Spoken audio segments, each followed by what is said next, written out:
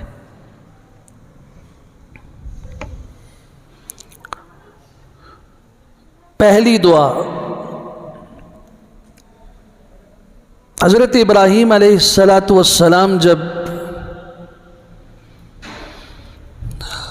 عراق کے شہر بابل سے نکلے ہیں تو وہاں سے شام، مصر، اور مصر سے چلتے چلتے چلتے جہاں آج بیت اللہ کعبہ موجود ہے یہاں پہ پہنچے ہیں۔ یہاں اپنی بیوی اور اپنے دودھ پیتے بچے اسماعیل کو چھوڑا ہے اور اپنے رب کے حکم سے پھر عراق کی طرف گئے ہیں۔ تو جس وقت ایک ایسی سرزمین پر جہاں کوئی انسان آباد نہیں، کوئی گھر نہیں، کوئی فرد بشر نہیں، کالے سیاہ پہاڑ ہیں، ایک طرف صفا ہے، ایک طرف مروہ ہے، ایک طرف جبل ابی قبیس کے پہاڑ ہیں تو دوسری طرف جبل ہندی ہیں۔ ان پہاڑی سلسلوں کے بیچ میں وادی ہے، اس وادی میں ایک حضرت ابراہیم ہیں، ایک ان کی بیوی ہیں، ایک چھوٹا بچہ ہے۔ اللہ کا حکم ہوتا ہے ان دونوں کو یہاں چھوڑ کے چلے جاؤ۔ حضرت جانے سے پہلے ایک دعا فرماتے ہیں، اس دعا کو میں اللہ نے توفیق دی تو قرآن و سنت سے تفصیل کے ساتھ اس کے آثار اور اس کے نشانات بیان کروں گا۔ اللہ تعالی ہمت اور توفیق نصیب فرمائے۔ وَإِذْ قَالَ إِبْرَاهِيمُ رَبِّ اجْعَلْ هَذَا بَلَدًا آمِنًا، جب کہا ابراہیم علیہ السلام نے اے میرے رب اس کو امن والا شہر بنا دے۔ یا سبحان اللہ، ایک گھر بھی نہیں ہے، ایک مکان بھی وہاں پہ موجود نہیں ہے، اور حضرت دعا فرمائے اللہ اس کو امن والا شہر بنا۔ شہر میں تو سینکڑوں نہیں ہزاروں مکانات ہوتے ہیں۔ آپ اس اصول کو ذہن میں رکھیے کہ زمین پہ کیا ہو رہا ہے اس پر نہیں، نظر ہوگی اللہ کے کرم پر۔ وہ رب جب چاہے گا تو اس بے آب و گیاہ میدان کو شہر میں بدل دے گا، اور صرف شہر میں نہیں بدلے گا، ایسا شہر بنائے گا جو کائنات کے تمام شہروں کا، کائنات کی تمام بستیوں کا، کائنات کے تمام بلاد کا بادشاہ ہوگا۔ صرف شہر نہیں بنائے گا۔ رب اجعل هذا بلدا آمنا، اے میرے رب اس کو امن والا شہر بنا۔ یہ پہلی دعا ہے، اور آج اس امت کی ضرورت بھی ہے کہ اللہ ہمیں جو گاؤں دیے، بستیاں دی، شہر دیے، ملک دیے، اللہ ان کو امن کا گہوارہ بنا۔ امن و امان پہلا مسئلہ ہے۔ انسان کو امن ہوگا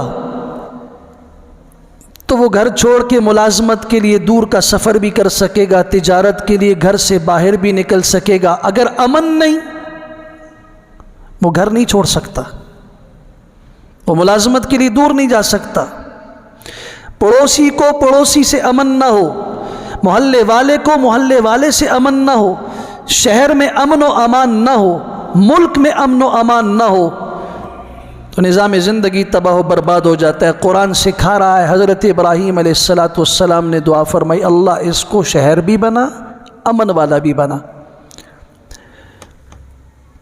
یہاں جو لفظ بلدن ہے یہ نکرہ ہے، اور اگر آپ سورہ ابراہیم کی آیت 35 پڑھیں گے تو وہاں ان الفاظ کے ساتھ دعا ہے، رب اجعل ھذا البلد آمنا۔ دونوں میں فرق یہ ہے، جس وقت ابراہیم علیہ السلام اپنی بیوی اور بیٹے حضرت اسماعیل کو چھوڑ رہے تھے، وہاں پہ کوئی گھر نہیں تھا، اس وقت یہ دعا فرمائی، اللہ اس کو شہر بھی بنا مستقبل میں اور امن والا بھی بنا۔ پھر بعد میں جب حضرت آئے ہیں وہاں پر کچھ آبادی اور شہر کی صورت بن چکی تھی، شہر بن چکا تھا، تب دعا فرمائی رب اجعل ھذا البلد، اللہ یہ جو شہر آپ نے بنا دیا ہے نا، اس شہر کو امن سے بھی بھرپور، امن کا گہوارہ بنا دیجیے۔ یہ پہلی دعا ہے، اس لیے اللہ تعالیٰ سے دعا مانگا کرو، اللہ مجھے امن نصیب فرما، اللہم استر عوراتی و آمن روعاتی۔ میرے اور آپ کے حبیب صلی اللہ علیہ وسلم اپنے رب سے دعا فرماتے ہیں، اے اللہ میری عزت کا بھی پردہ رکھ اور مجھے خوف سے امن بھی نصیب فرما،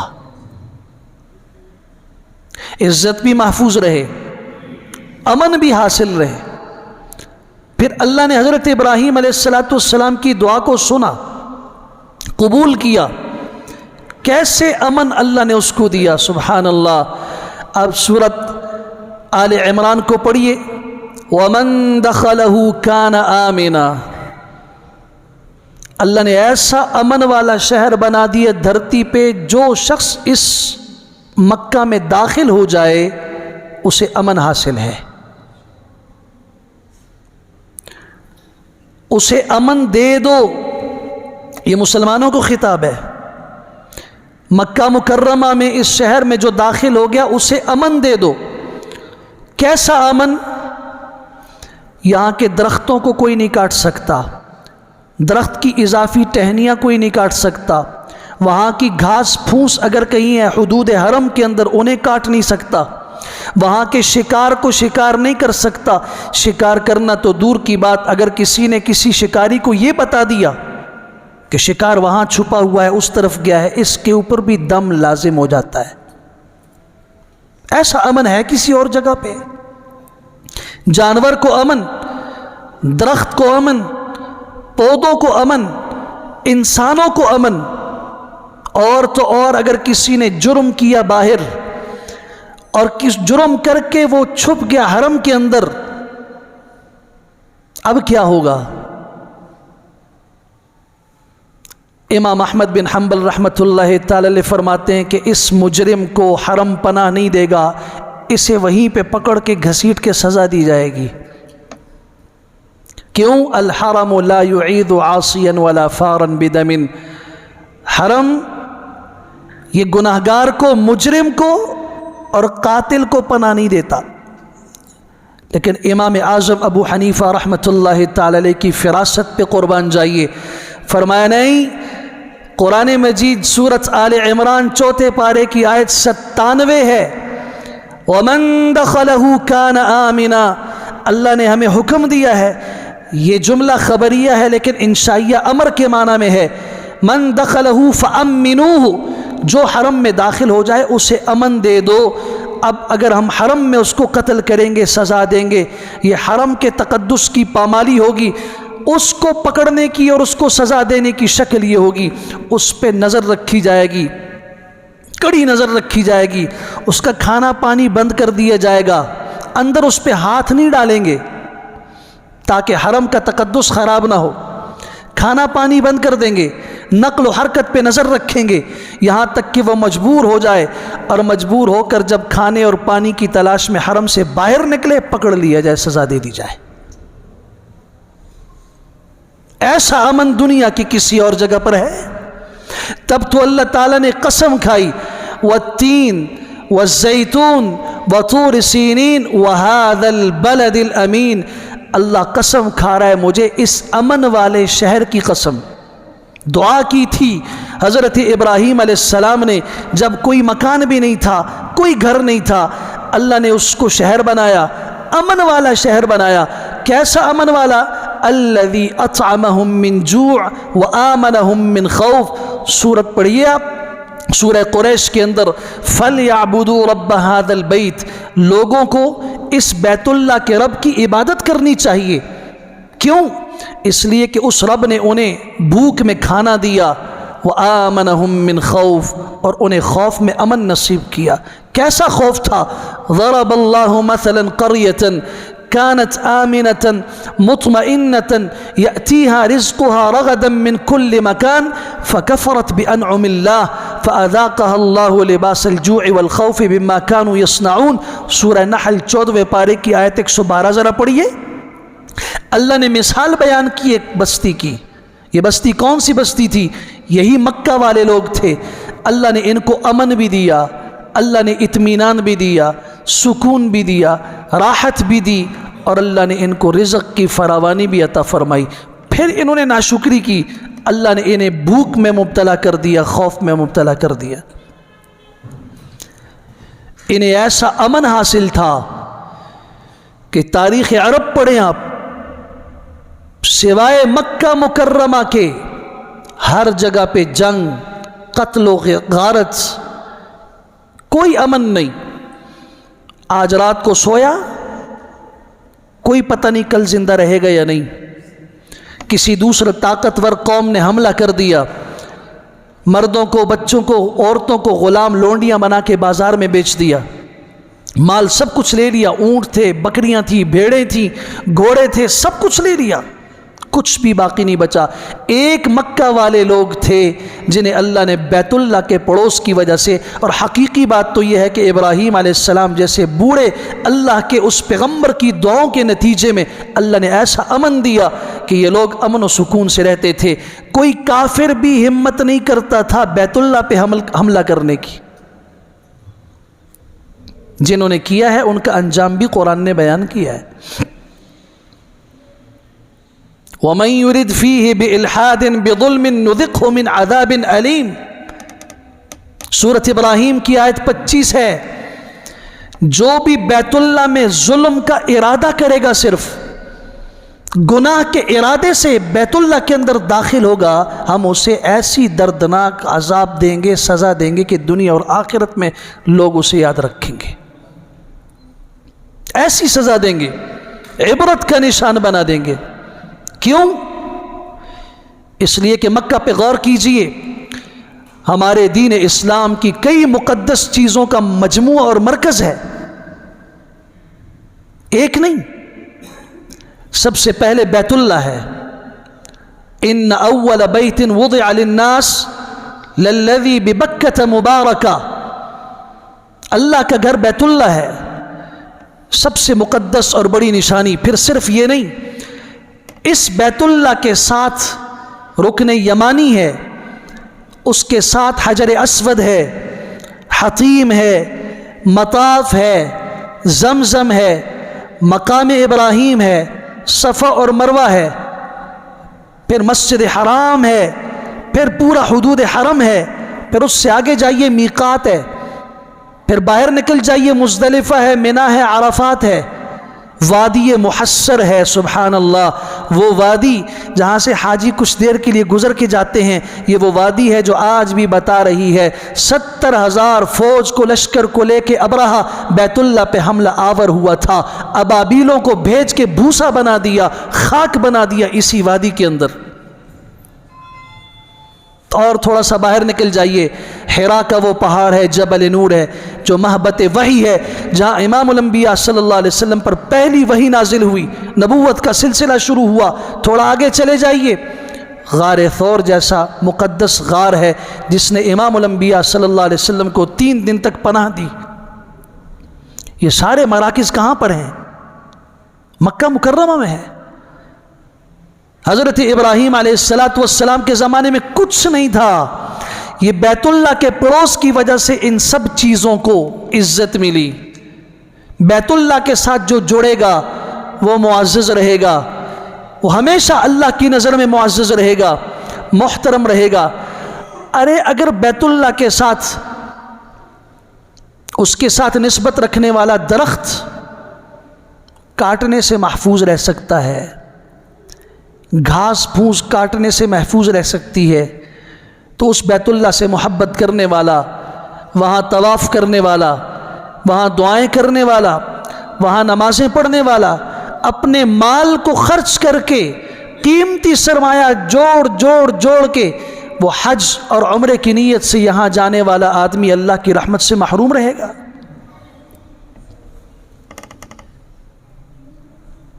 من دخلہ کان آمنا، جو بیت اللہ میں داخل ہوا اسے امن ملے گا۔ کچھ اہل علم نے کہا آخرت میں وہ اللہ کے عذاب سے مأمون اور محفوظ ہو جائے گا۔ اللہ نے اس کی ایسی حفاظت کی ہر زمانے میں۔ ابرہہ 70,000 آدمیوں کو لے کے آیا تھا، اونٹ تھے ان کے اندر 60، اور جس اونٹ پر یہ سوار تھا اس کا نام بھی محمود تھا۔ بڑے تم طراق اور جاہ و جلال سے آیا کہ میں مسلمانوں کا قبلہ گرانے آیا ہوں، ابراہیم خلیل اللہ کا قبلہ گرانے آیا ہوں۔ مکہ کے لوگ پہاڑیوں کی طرف نکل گئے، کسی ایک نے مقابلہ نہیں کیا، اور اس نے ہنس کے کہا تھا حضور صلی اللہ علیہ وسلم کے دادا سے، ہم آپ کے تاریخی مقدس مقام بیت اللہ کو گرانے آئے ہیں، آپ کو اپنے 200 اونٹوں کی فکر ہے۔ حضرت نے ایک جملہ فرمایا تھا، یہ جملہ آج مسلمانوں کو بھی سمجھ لینا چاہیے، جو دینی مقامات اور دین سے وابستہ لوگ اور دین سے وابستہ ایک ایک چیز کی تنقید کرتے ہیں، اس پہ تنقید کرتے ہیں، انگلی اٹھاتے ہیں، انہیں سمجھ لینا چاہیے ان کی طرف سے اگر جھگڑا کرنے والا، بات کرنے والا کوئی نہ ہوا تو اللہ ہے۔ کبھی ایسا ہوتا ہے آپ اپنے 200 اونٹوں کی بات کر رہے ہیں، ہم تو بیت اللہ کو گرانے آئے ہیں۔ حضرت نے فرمایا 200 اونٹوں کا مالک میں ہوں، وہ میرے مملوک ہیں، مجھے اپنے مملوکوں کی فکر ہے۔ بیت اللہ جس کا ہے، جس کا گھر ہے، جو اس کا مالک ہے، وہ خود اس کی حفاظت بہتر جانتا ہے۔ پھر اللہ نے حفاظت کی نہیں کی، ارسل علیہم طیرا ابابیل، اللہ نے کوئی بڑی چیز نہیں بھیجی، چھوٹے چھوٹے سے پرندے جن کی چونچ میں ایک کنکری تھی اور پاؤں میں ایک کنکری تھی، جدہ کے ساحل سے اڑتے ہوئے آئے کنکریوں کو لے کر، آج عرش والے کے ساتھ اس کے گھر کو گرانے کے لیے 70,000 کا جری لشکر آیا ہوا ہے، اور مقابلے میں اللہ نے نہ فرشتوں کو بھیجا، نہ کسی اور کو بھیجا، نہ ہوا بھیجی، نہ سمندر، کچھ بھی نہیں، چھوٹے سے پرندے بھیج دیے۔ قیامت تک کی انسانیت کو سبق دے دیا کہ اللہ سے مت ٹکراؤ، اس کے دین سے مت ٹکراؤ، ورنہ پاش پاش ہو جاؤ گے۔ جیسے ابرہہ اپنے لشکر کے ساتھ بوسا بنا تھا، نسل تک اس کی مٹ گئی تھی، آیا تھا بیت اللہ کو گرانے کے لیے، خود جسم میں پھوڑا لگا، ایک کنکری کا کچھ حصہ لگا، باقی سب ڈھیر ہو گئے۔ اللہ نے اسے عبرت کے لیے کچھ دنوں تک باقی رکھا، چیختا تھا، چلاتا تھا، لوگوں نے کہا معمولی سی کنکری کی وجہ سے چیخ رہے ہو، اس نے کہا تمہیں اس کی تکلیف کا احساس نہیں، میں موت مانگتا ہوں کہ میں مر جاؤں، مرنے کی تکلیف کم ہے، زندہ رہ کر میں اس تکلیف سے دوچار ہوں، یہ مشکل ہے۔ فجعلہم کعصف مأکول، اس اللہ نے انہیں کھائے ہوئے بھوسے کی طرح کر دیا۔ جانور جب بھوسا کھائے اس کی کیفیت دیکھ لینا۔ یہاں ذہن میں سوال یہ پیدا ہوتا ہے کہ قرآن مجید کہتا ہے من دخلہ کان آمنا، جو بیت اللہ میں داخل ہوا اس کو امن ہے۔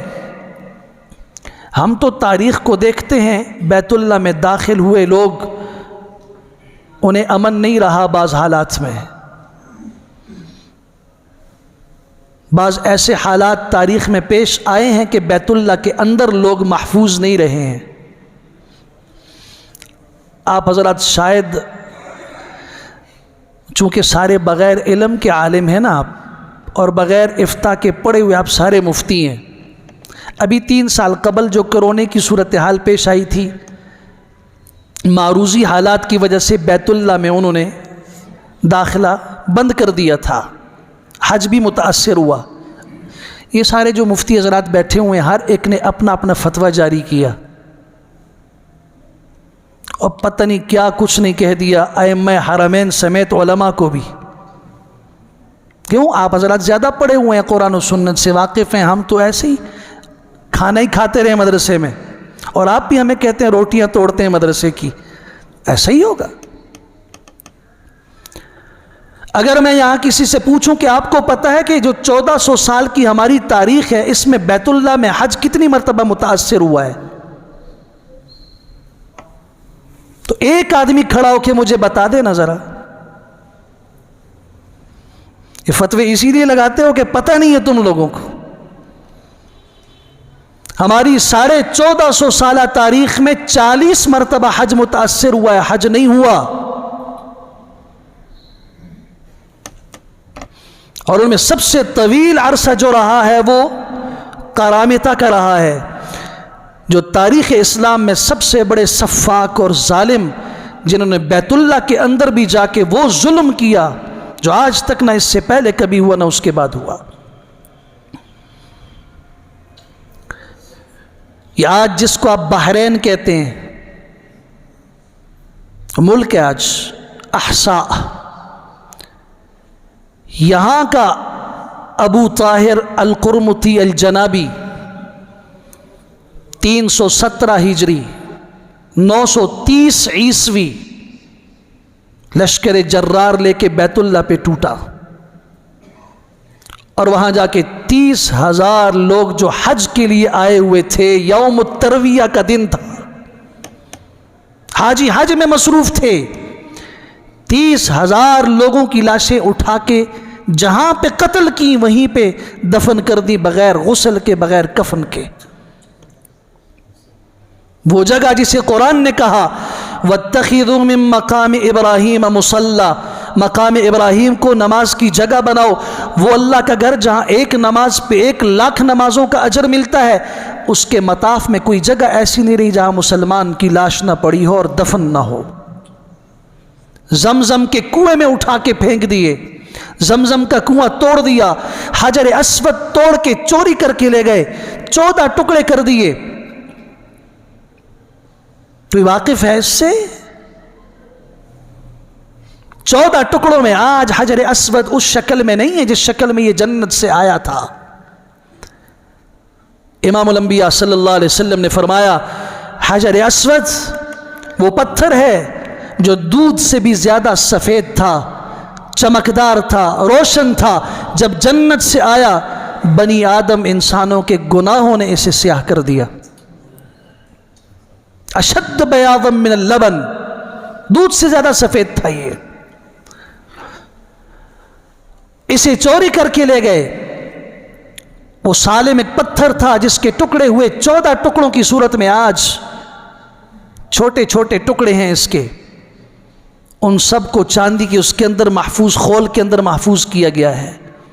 یہ 930 عیسوی میں 317 ہجری میں رکن یمانی کو توڑ دیا، بیت اللہ کو توڑ دیا، مطاف سب کچھ کو توڑ دیا، اور پھر اس متکبر ابو طاہر الجنابی القرمطی نے کھڑے ہو کے کہا این اللہ این رب الکعبہ، کدھر ہے کعبے کا رب؟ کہاں ہے ابابیل بھیجنے والا؟ کدھر ہے مسلمانوں کا قرآن جو کہتا ہے کہ بیت اللہ کی طرف جو آئے گا اسے امن ہوگا، من دخلہ کان آمنا؟ این الامن؟ کدھر گیا امن؟ کون ہے؟ اگر یہ اللہ کا گھر ہوتا، لو کان ھذا بیت اللہ لصب علینا النار من السماء، اگر یہ اللہ کا گھر ہوتا تو وہ اللہ آسمان سے ہمارے اوپر آگ کی بارش کر دیتا۔ یہ اللہ کے گھر میں بیت اللہ میں متکبر انسان کھڑا ہو کے چیخ رہا ہے، اس کے شاعر چیخ رہے ہیں، اللہ کو بھی پکار رہے ہیں، جھنجھوڑ رہے ہیں، اور مسلمانوں کی تو لاشوں پہ لاشیں گر رہی ہیں۔ کہاں گیا وہ امن بیت اللہ کا؟ کہنے والوں نے یہ کہنا شروع کر دیا کوئی اللہ نہیں ہے۔ یہ سب کچھ توڑ تاڑ کے وہ لے گیا، جو زمزم کا کنواں تھا اسے توڑ دیا، اس کی دیواریں توڑ کے زمزم کے اندر لاشیں پھینک دیں، اور یہ متکبرانہ جملے کہہ کر حجر اسود کو توڑ کے لے گیا۔ مسلمانوں نے منتیں کی اس وقت، جو مکہ کے رہنے والے تھے، اللہ کے لیے ہماری ساری جائیدادیں لے لو، سب مال لے لو، لیکن حجر اسود کو توڑ کے نہ لے جاؤ۔ توڑ دیا۔ بیت اللہ کا جو دروازہ تھا اسے اکھاڑ کے ساتھ لے گئے۔ 22 سال تک حج متاثر رہا ہے۔ 923 عیسوی میں 38 سال کی عمر کے اندر اس کو چیچک کی بیماری ہوئی، یہ مر گیا، اور اس کا جو پیچھے جانشین اور خلیفہ بنا سمبر بن حسن، وہ آیا، کچھ خوف اس کے دل میں پیدا ہوا، اور وہ ٹکڑے حجر اسود کے واپس لایا۔ اس وقت کے بنو عباس کے خلیفہ کو دیے، وہاں پہ لٹکا دیے گئے دیوار کے ساتھ۔ حجاج بن یوسف الثقفی کے زمانے میں بھی ایسا ہوا۔ حضرت عبداللہ ابن زبیر رضی اللہ عنہ کی شہادت کے لیے مکہ کا محاصرہ ہوا، حج متاثر ہوا۔ سوال یہ پیدا ہوتا ہے کہ قرآن کہتا ہے جو مکہ میں داخل ہوا، حرم میں داخل ہوا، اسے امن حاصل ہے۔ یہ امن کہاں گیا؟ اس لیے کہتے ہیں کہ جب قرآن مجید کا مزاج نہ سمجھا جائے تو سوالات ذہن میں پیدا ہوتے ہیں۔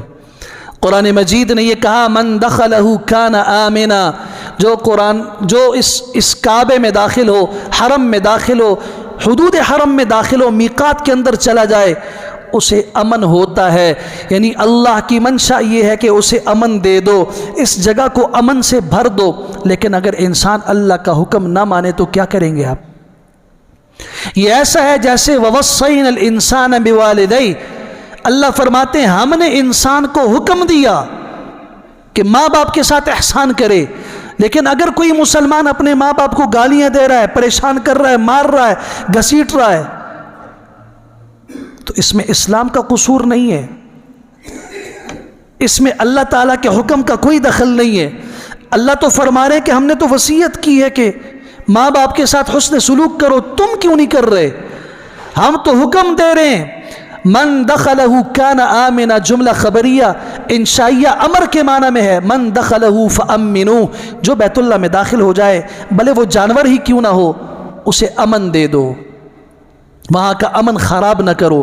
جنہوں نے خراب کیا وہ ابرہہ کی شکل میں کوئی بھوسا بنا، کسی کو چیچک کی بیماری لاحق ہوئی، اور جس نے توبہ نہیں کی وہ تاریخ کے اندر اس کا انجام عبرتناک الفاظ کے ساتھ موجود ہے۔ اور تو اور میں ہمیشہ ایک بات کہا کرتا ہوں کہ دین کے مقدسات کی حفاظت کرنا امت مسلمہ کے بچے بچے کی ذمہ داری ہے۔ شعائر دین، وہ خاص امتیازی نشانات، نشانیاں جو اسلام کی ہیں، جن میں اللہ کا گھر بیت اللہ ہے، جن میں مسجد نبوی ہے، مسجد حرام ہے، حدود حرم ہے، قرآن ہے، رسول اللہ ہیں صلی اللہ علیہ وسلم، صحابہ کرام ہیں، اہل بیت ہیں، مساجد ہیں، جو ہمارے دین کی بڑی بڑی نشانیاں ہیں، جنہیں دیکھ کر انسان کو اللہ کی یاد آتی ہے۔ آپ کے گھر محلات کنالوں پہ مشتمل ہوں، ایکڑوں پہ بنے ہوئے ہوں، بڑے قیمتی ماربل اور بڑے قیمتی پتھر اور خوبصورت بنے ہوئے ہوں، مجھے ایمان سے بتاؤ اس کے مقابلے میں 5 مرلے پہ بنی ہوئی کچی سی مسجد اللہ کے ہاں، چلو اللہ کے ہاں تو بڑی بات ہے، آپ سے پوچھتا ہوں آپ کے ہاں، آپ کے یہ سارے محلات 5 مرلے کی بنی ہوئی کچی سی مسجد، مسجد تو دور کی بات ہے، مسجد کی ضروریات کے لیے جو راستہ ہے، جو مسجد کا راستہ ہے جہاں سے مسلمان گزر کے اللہ کے گھر میں داخل ہوتے ہیں، اس کے برابر ہو سکتی ہیں؟ کیوں؟ اس گھر کا تعلق، اس کے راستے کا تعلق، اس کی نسبت اللہ کے ساتھ ہے، اور ہمارے محلات کی نسبت اللہ کے ساتھ نہیں ہے، میرے ساتھ ہے۔ فلاں کا گھر ہے، فلاں کی کوٹھی ہے، فلاں کا محل ہے۔ جس چیز کی نسبت اللہ کے ساتھ ہو اس کی حفاظت کرنا، اس کا خیال رکھنا، یہ امت مسلمہ کے بچے بچے کی ذمہ داری ہے۔ لیکن اگر امت مسلمہ اپنی آنکھیں بند کر لے تو پھر اللہ تعالیٰ ابابیلوں کے ذریعے حفاظت کروا دے گا۔ قریب کے زمانے میں جب برطانیہ کا راج تھا پوری دنیا کے 3 حصوں پر، تو کیمبرج یونیورسٹی کا ایک پروفیسر بیت اللہ کی طرف آیا۔ اب دیکھیے نا کہ ہم اپنے اسلام کی حفاظت کتنی کرتے ہیں، اور ہمارا دشمن جو اسلام کے مٹانے کے درپے ہے وہ کتنی دور کی سوچتا ہے اور کتنی بڑی پلاننگ اور منصوبہ بندی کرتا ہے۔ برطانیہ کا ایک پروفیسر صرف بھیج دیا گیا کہ جاؤ مسلمانوں کے دلوں میں اسلام کے بارے میں تشکیک پیدا کرو، اور اس کا بہترین راستہ یہ ہے کہ حجر اسود کے متعلق مسلمان کہتے ہیں کہ ان کے پیغمبر صلی اللہ علیہ وسلم نے کہا ہے یہ جنت سے آیا ہے، آپ نے فرمایا کہ یہ جنتی پتھر ہے، جب یہ جنت سے آیا تو جاؤ اس پتھر کو کسی بھی طرح چرا کے لے آؤ، پھر اس پہ تحقیق کریں گے، اور پھر پوری دنیا میں ہم ڈنڈورا پیٹیں گے، شور مچائیں گے کہ یہ مسلمان جھوٹ بولتے ہیں، ان کا پورا مذہب جھوٹ کے اوپر قائم ہے۔ 7 سال تک اس پروفیسر نے عربی سیکھی، 7 سال تک مغرب میں، مصر میں، سعودی عرب میں۔ اس کے بعد جب یہ آیا مسلمان کی شکل میں اور بڑے معذب لباس میں، اس وقت بیت اللہ کے دروازے کھلا ہوتے تھے، کوئی ایسے آج کل کی طرح بند نہیں تھا، کسی طریقے سے داخل ہوا، اندر بھی وہاں کے معاملات جب دیکھے تو دل کو پہلا دھچکا لگا۔ وہاں کے مطاف میں سفید کپڑوں میں ملبوس امیر سے لے کے غریب تک سب احرام کی 2 سفید چادروں میں ایک ہی نعرہ گا رہے ہیں، لبیک اللہم لبیک۔ اس چیز نے متاثر کیا، لیکن جس مقصد کے لیے آیا تھا اس نے وہ ٹکڑا ایک توڑا، 14 ٹکڑے تھے نا، ایک ٹکڑا توڑا، اسے جدہ میں لے گیا اپنے کونسل خانے میں، کونسلیٹ میں، سفارت خانے میں، وہاں سے برطانیہ لے گئے، اس پہ تحقیق ہوئی، اور تحقیق کرتے وقت جب اس کا نتیجہ اور رپورٹ آئی تو بتایا گیا یہ پتھر ایسا ہے جو آسمان کے کسی شہابے سے ٹوٹ کے زمین کی طرف آیا ہے، زمین پہ ایسا پتھر کسی جگہ پہ موجود نہیں ہے۔ جب یہ رپورٹ اس کے سامنے آئی اس نے کہا سب سے پہلے رپورٹ مجھے دینا، کیونکہ میری ہمت تھی۔ اس کے سامنے رپورٹ آئی ہے تو اس شخص نے فوراً کہا اشہد ان لا الہ الا اللہ وان محمد الرسول اللہ، اور پھر ایک کتاب لکھی ہے جرنی ٹو مکہ انگلش کے اندر، جس کا اردو میں عربی میں بھی ترجمہ ہو چکا ہے، الرحلہ الی مکہ، مکہ کی طرف سفر۔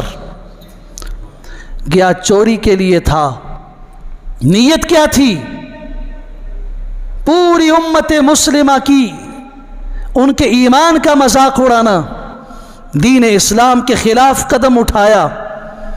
اگر مسلمان اس حفاظت کے لیے نہیں کھڑے ہوں گے تو اللہ تعالیٰ غیبی ایسے خدمت لے لے گا ان لوگوں سے۔ ان اللہ تعالی لیؤید ھذا الدین بالرجل الفاجر، اللہ تعالیٰ کبھی فاسق اور فاجر آدمی کے ذریعے بھی دین کی نصرت اور مدد کا کام لے لیتا ہے۔ کافر بن کے آیا تھا مسلمانوں کے روپ میں، اللہ نے حقیقت میں ایمان سے منور فرمایا۔ اساف اور نائلہ 2 لوگ یمن سے آئے، مرد اور عورت، انہوں نے بیت اللہ کے اندر گناہ کیا، بیت اللہ کے اندر زنا اور بدکاری کی۔ اللہ تعالیٰ نے دونوں کے اجسام کو پتھر کا بنا دیا اور بعد میں ام المومنین سیدہ عائشہ صدیقہ رضی اللہ تعالیٰ کی روایت کے الفاظ ہیں جنہیں تمام مفسرین نے لکھا ہے، اور سیرت نگار امام محمد ابن اسحاق، محمد بن حشام، جتنے مورخین ہیں مفسرین ہیں، سب نے لکھا ہے ام المومنین سیدہ عائشہ رضی اللہ تعالیٰ کی سند سے۔ اماں خود فرماتی ہیں یہ بات مکہ کے بچے بچے کو معلوم ہے کہ یہ دو پتھر جو صفا اور مروہ کی پہاڑی پہ رکھے ہوئے تھے، جن کی وجہ سے لوگوں نے کہا کہ یہاں پر تو وہ دو پتھر ہیں جو بت بنے ہوئے ہیں، مشرکین مکہ نے اپنے زمانے میں وہاں رکھے تاکہ لوگوں کی ان پہ نظر پڑے اور عبرت کا نشان ان کو ہمیشہ کے لیے یاد رکھیں، انہیں یاد رہے کہ بیت اللہ کے اندر گناہ کرنے کی سزا کیا ہوتی ہے۔ تو صحابہ کرام نے کہا اللہ کے رسول صلی اللہ علیہ وسلم یہاں تو یہ دو بت ہیں، تو ہم صفا اور مروہ کے بیچ میں سعی کریں گے، تو وہ سعی تو بظاہر بتوں کی طرف ہوگی۔ تو قرآن مجید نے کہا نہیں، ان الصفا والمروۃ من شعائر اللہ، صفا اور مروہ تو اللہ کی نشانیوں میں سے ہے۔ جو یہاں حج کے لیے آئے یا عمرے کے لیے آئے اس نے سعی کرنی ہے، لازم سعی کرے گا، وہ واجبات میں داخل کیا اس کو۔ جس نے حدود حرم کے اندر وَمَن يُرِدْ فِيهِ بِإِلْحَادٍ بِظُلْمٍ نُذِقْهُ مِنْ عَذَابٍ أَلِيمٍ، اب جہاں اللہ نے وقتی طور پہ سزا نہیں دی تو وہ امتحان تھا اہل ایمان کا، اس کے پیچھے بھی قصور ہمارا ہے، امت مسلمہ کا ہے۔ تاریخ پڑھیے، جس وقت قرامطہ نے بیت اللہ پہ حملہ کیا تھا اور یہ ظلم کیا تاریخ کا بدترین، اس وقت امت مسلمہ پاش پاش ہو چکی تھی، ایک خلیفہ پہ کوئی جمع نہیں تھے۔ مصر میں خلیفہ اور ہے، شام میں اور ہے، عراق میں اور ہے، یمن میں اور ہے، مکہ میں اور ہے۔ جہاں امت مسلمہ میں یہ پھوٹ پیدا ہوئی، انتشار کا شکار ہوئے، اللہ تعالیٰ نے ان پہ ایسے کوڑا برسایا، باہر سے چھوٹا سا لشکر آیا اور ان کے سب سے مقدس ترین مقام کی بے حرمتی کر کے چلا گیا۔ اس سے بیت اللہ کی عظمت میں کوئی فرق نہیں پڑا۔ 22 سال تک حجر اسود جب نہیں تھا تو مسلمان خالی اس جگہ کو، اس دیوار کو بوسے دیا کرتے تھے اور اس پہ ہاتھ لگا کے استلام کیا کرتے تھے کہ اس جگہ پہ حجر اسود ہوا کرتا تھا۔ جب بیت اللہ میں آگ لگی اور اس کی عمارت منہدم ہو گئی، جب تک بیت اللہ کی عمارت نہیں تھی اس وقت تک طواف ہوتا رہا ہے، اس لیے کہ ہم دیواروں کا طواف نہیں کر رہے، ہم تو اس نسبت کا طواف کر رہے ہیں۔ ہم جو نماز پڑھ رہے ہیں بیت اللہ کی طرف، تو یہ بت سمجھ کر بیت اللہ کی دیواروں کی طرف سجدے نہیں کر رہے، ہم سجدہ اپنے اللہ کو کر رہے ہیں، ہم طواف اپنے اللہ کے ہاں کر رہے ہیں۔ ایک جگہ تاکہ پوری دنیا، شرق و غرب، شمال و جنوب کے مسلمانوں میں اتحاد ہو، ان سب کا رخ ایک طرف ہو۔ اس حکمت کے پیش نظر جب بیت اللہ کی عمارت نہیں تھی تب بھی وہاں طواف ہو رہا تھا، اسی انداز سے ہو رہا تھا۔ اللہ نے اس کو امن دیا اور اس وقت تک امن دیا، قیامت جب آئے گی دجال پوری دنیا کو تباہ و برباد کر کے مسخر کرے گا۔ امام الانبیاء صلی اللہ علیہ وسلم نے فرمایا، صحیح بخاری اور مسلم کی حدیث کے الفاظ ہیں، آپ نے فرمایا جب وہ میرے شہر مدینہ کا رخ کرے گا یا میرے حرم کا رخ کرے گا بیت اللہ کی طرف، تو حدود حرم کے باہر فرشتے اللہ نے کھڑے کیے ہوئے ہیں جو بیت اللہ کی حفاظت پہ مامور ہیں، جو مسجد نبوی کے حرم کی حفاظت پہ مامور ہیں۔ دجال یہاں آئے گا، آگے نہیں بڑھ سکے گا، فرشتے مار کے اس کو پیچھے کر دیں گے۔ قیامت تک کے لیے یہ جگہ امن کی جگہ ہے، لیکن اس کا امن وہ انسانوں کو حکم دیا گیا کہ وہاں امن تم قائم رکھو۔ اگر انسان بگڑ گئے، قیامت جب قائم ہوگی نا، اس کا آخری سبب یہ ہوگا، بس آخری کام جو ہوگا اس کے بعد قیامت کا زلزلہ آئے گا، وہ یہی ہوگا کہ ایک ذوالفو شقتین داخل ہوگا اور وہ بیت اللہ کی اینٹ سے اینٹ بجا دے گا۔ جب بیت اللہ کو ہاتھ لگائے گا اور اس کی دیواریں گرائے گا، بس اللہ تعالیٰ دنیا کی بساط لپیٹ دیں گے، قیامت قائم ہو جائے گی، اس کے بعد کوئی فرد بشر اس دنیا پہ نہیں رہے گا۔ امت مسلمہ نہیں، پوری انسانیت اور دنیا کی بقا اگر ہے، تو وہ ایمان اور بیت اللہ کی وجہ سے ہے. بیت اللہ محفوظ ہے تو پوری دنیا محفوظ ہے. یہ کفر کرے، شرک کرے، گناہ کرے، ظلم کرے، چل جائے گا نظام، لیکن بیت اللہ کی طرف جب ہاتھ اٹھے گا، لا تقوم الساعة حتى يقال في الارض اللہ اللہ، جب تک زمین پہ ایک آدمی بھی اللہ اللہ کہنے والا ہے، قیامت اللہ نہیں قائم فرمائیں گے. جب ایک آواز بھی خاموش ہو جائے گی اور کسی ایک زبان سے بھی اللہ کا نام بلند نہیں ہوگا، اس وقت قیامت کا فیصلہ ہوگا. اللہ تبارک و تعالی ہمیں حرم کی محبت بھی نصیب فرمائے، اور اللہ تعالی حرمین شریفین کی بارہا زیارت بھی نصیب فرمائے. مالی اعتبار سے بھی اگر کوئی آدمی فقر اور فاقے کو دور کرنا چاہتا ہے، گناہوں سے معافی چاہتا ہے، تو رسول اللہ صلی اللہ علیہ وسلم نے فرمایا، صحیح مسلم کی حدیث ہے، حضرت عبداللہ ابن مسعود، عبداللہ ابن عمر رضی اللہ تعالیٰ دونوں کی روایت ہے، آپ نے فرمایا رسول اللہ صلی اللہ علیہ وسلم نے حکم دیا، تابعوا بین الحج والعمرہ، بار بار حج عمرہ کرو، بار بار حج اور عمرہ کرو. میں ہمیشہ کہا کرتا ہوں، نیک اعمال کے تانے کسی کو نہ دیا کرو. اگر کوئی مسلمان گناہ گار ہے تو اس کو یہ نہ کہو کہ بڑا حاجی آیا، وہ دیکھو جی حاجی ہے، وہ کم کے کرتا ہے، دیکھو عمرے کرتا ہے، ہر سال عمرے کرتا ہے، کام دیکھو وہ تبلیغی ہے، ایسا کر. اس کا کیا مطلب کہ جب گناہ کر رہے تو نیکی بھی چھوڑ دے. ایک اور جملہ کہہ رہا ہوں، ہمارے ہاں ذرا تصور دیکھیے، فکر سوچ دیکھیے. صاحب سنت ہے داڑھی رکھنا، رکھو. او جی داڑھی رکھ کے پھر گناہ جے کرنے نہیں تو پھر کیا فائدہ ہے؟ میں مسئلہ آسان کر رہا ہوں. داڑھی رکھ کے گناہ کریں گے، اس کا مطلب ہے کہ گناہ چھوڑنے کا تو ارادہ ہی نہیں ہے نا، یہ تو نہیں چھوڑنا ہم نے، لہذا نیکی کو چھوڑ دیتے ہیں.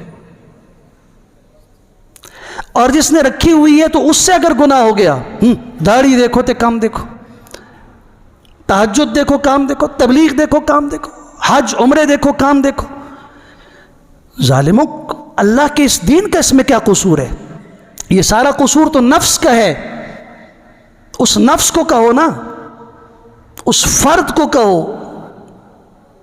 دین کی طرف کیوں نسبت کرتے اس چیز کی؟ یہاں رسول اللہ صلی اللہ علیہ وسلم نے فرمایا، تابعوا بین الحج والعمرہ، بار بار حج اور عمرہ کرو.